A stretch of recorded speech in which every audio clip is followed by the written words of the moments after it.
Bom dia! Mais uma manhã com Deus, priorizando a palavra de Deus. E nesta manhã do dia 14 de fevereiro, nós vamos meditar de Números capítulo 31 a Números capítulo 33. Que a paz do Senhor esteja sobre o teu coração nesta manhã. E nós finalizamos o capítulo 30 com as leis a respeito dos votos, né? A palavra diz que se um homem fizer um voto ao Senhor ou uma promessa sob juramento, jamais deverá voltar atrás. Em sua palavra fará exatamente aquilo que prometeu. Agora, se uma moça fizer um voto ou um juramento ao Senhor, enquanto ainda estiver morando na casa do seu pai, e se seu pai ficar sabendo do voto e não levantar objeção, todos os votos e promessas continuarão a valer. Mas se o pai ficar sabendo e se recusar a deixá-la cumprir, todos os votos e promessas são anulados, né? E o Senhor perdoará, pois o pai não permitiu que ela cumprisse. Da mesma forma com a mulher casada. Se ela fizesse um voto, um juramento, um compromisso com o Senhor e o marido posteriormente ficasse sabendo e aceitasse, então ela iria cumprir aquilo que ela propôs. Entretanto, se o marido fizesse objeção, ela estava livre daquele voto ou daquele juramento. Né? E aí, o capítulo 31, nós chegamos os israelitas conquistando Midian, já iniciamos aqui as conquistas, né? E aí nós vamos ver a atuação do capitão Finéias, lembra dele? Aquele neto de Arão, que bravamente pegou a sua espada, né, e impediu que milhares de israelitas fossem mortos, né? Porque eles estavam se contaminando com as mulheres pagãs. Pois é, esse mesmo jovem, o texto fala que no capítulo 31, Deus disse a Moisés para que ele se vingasse dos midianitas pelo que eles fizeram aos israelitas, né? E aí disse para ele, olha, já está chegando o momento da sua morte, o momento que você vai se reunir com os seus antepassados. Mas antes disso, Moisés, escolha homens, né, para lutarem na vingança do Senhor contra Midian. Né? De cada tribo de Israel envie 1000 homens para batalhar. E assim escolheram 1000 homens de cada tribo de Israel, no total, claro, 12.000, eram 12 tribos. E aí eles foram enviados sobre o comando do capitão Finéias, isso mesmo. E aí o texto fala, né, que 5 reis midianitas morreram nessa batalha, foi uma batalha intensa, né? Eles disseram que trouxeram, né, o texto fala no versículo 12 do capítulo 31, que eles trouxeram tudo a Moisés e ao sacerdote Eleazar, a toda a comunidade de Israel que estava acampada nas campinas de Moabe, todos os despojos, né, tudo aquilo conquistado durante a batalha. E Moisés ficou enfurecido porque os generais e capitães que voltaram da batalha, né, trouxeram as mulheres, né? E aí ele disse, olha, vocês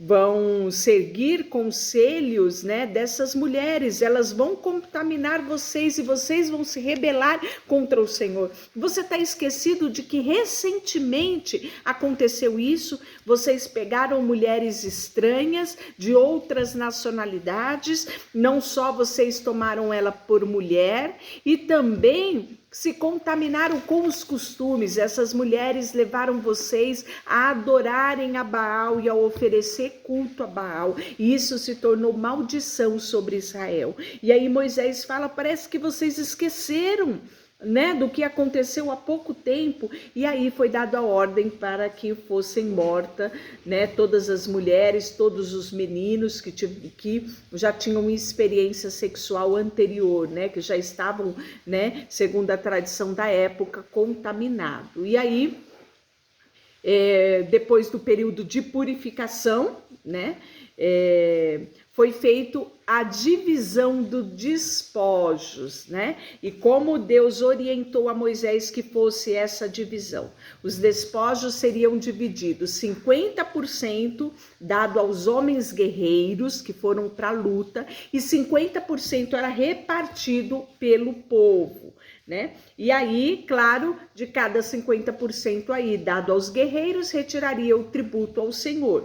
De cada 50% dado ao povo, tiraria o tributo ao Senhor. Mas uma coisa interessante aconteceu. O texto fala no versículo 48, diz assim: então os generais e os capitães foram a Moisés e disseram: nós, seus servos, contamos todos os homens que saíram para a batalha sobre o nosso comando e nenhum de nós está faltando. Por isso, de nossa parte do despojo, apresentaremos objetos de ouro como oferta ao Senhor.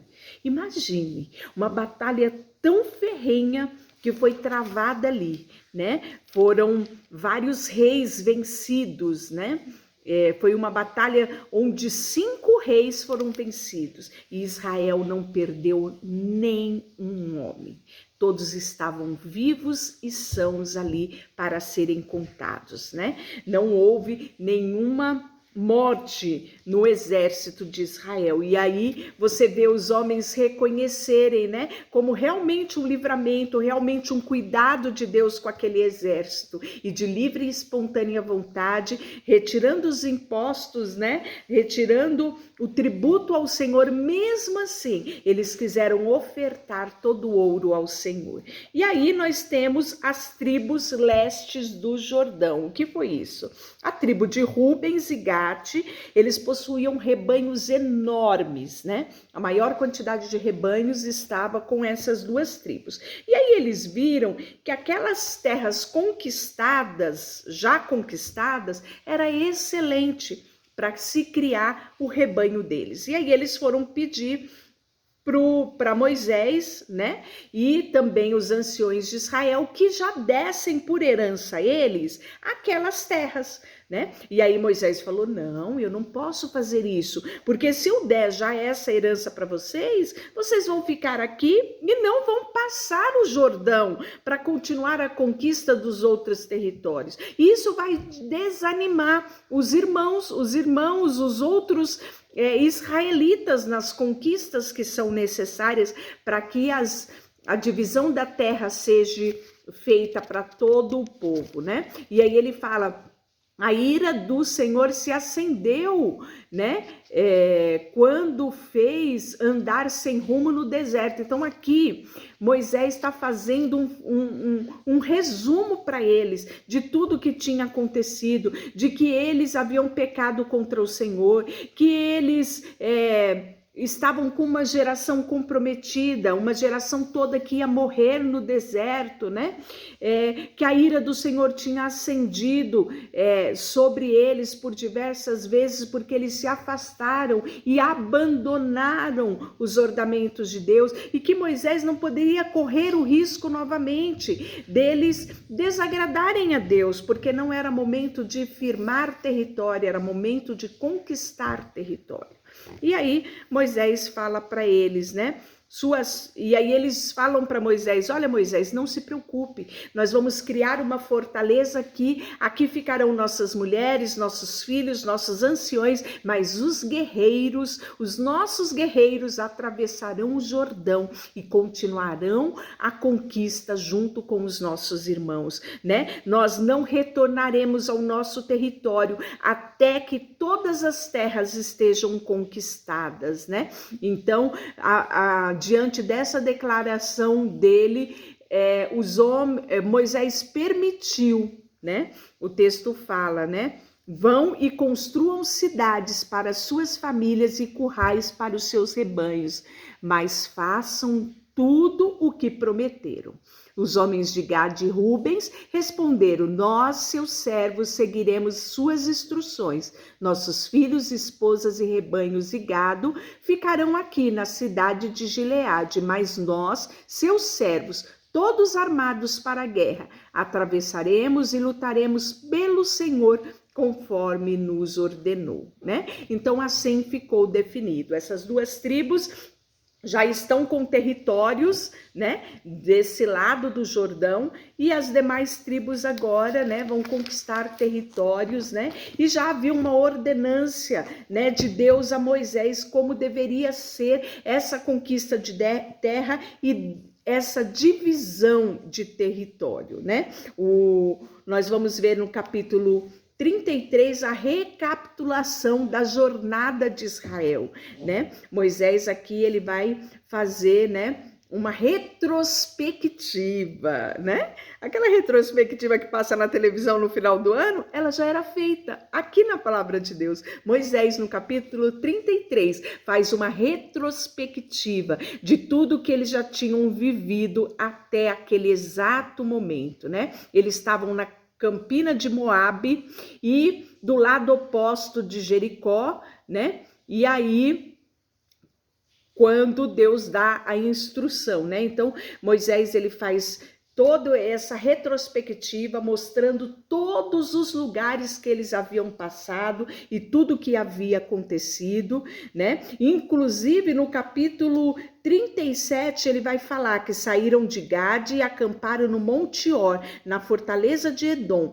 Enquanto estavam ao pé do Monte Or, por ordem do Senhor, o sacerdote Arão subiu ao monte e morreu ali. Isso aconteceu no primeiro dia do 5º mês de 40 anos depois que Israel saiu do Egito. Então, na morte de Arão, né, nós temos o cumprimento de 40 anos de peregrinação deles, né? Arão morreu aos 123 anos, né? Então, nós temos tudo isso relatado na retrospectiva do capítulo 33, né? E nós vamos encerrando por aqui. Amanhã nós iniciaremos o capítulo 34. Deixa eu orar por você. Senhor, nós queremos, papai, te agradecer, porque temos perseverado, sabe, na leitura da tua palavra, na meditação, sabe, dos teus mandamentos e como nós temos aprendido, Senhor, sabe, com o povo de Israel na sua trajetória, nos seus erros, nos seus acertos, nós temos aprendido, Deus, a te conhecer, conhecer o teu coração, Senhor, e ansiarmos por agradar ao Senhor. Obrigada por tudo que o Senhor tem feito, consagramos a Ti a nossa vida, tudo que temos e tudo que somos, em nome de Jesus. Amém. Deus te abençoe.